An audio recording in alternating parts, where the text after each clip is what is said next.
পাড়ার পতিতারাও তোমার মতো এরকম কথা বলে না। এই সুদানির ঘরের সুদানি, হারামজাদার ঘরের হারামজাদা, শয়তান লুচ্চারা, পতিতারা যথেষ্ট পরিমাণে ভালো আছে তোদের থেকে। তোদের জন্যই তো আমি এই গালিগালাজ গুলো নিয়ে আসি, তাই না? যারা পতিতায় থাকে না তারা ভালো থাকে আমার মনে হয়।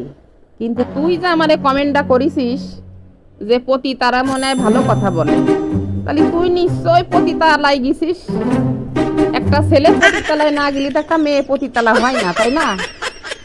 হ্যাঁ, এ লুচ্চার ঘরের লুচ্চা, তোরা তো এক নম্বর লুচ্চার ঘরের লুচ্চা। পতিতারা আর কি, ওরা যথেষ্ট ভালো আছে, ওরা টাকার জন্য এত পরিশ্রম করে, তার থেকেও তোরা দ্বিগুণ খারাপ, বুঝেছিস? তোরা দ্বিগুণ খারাপ তার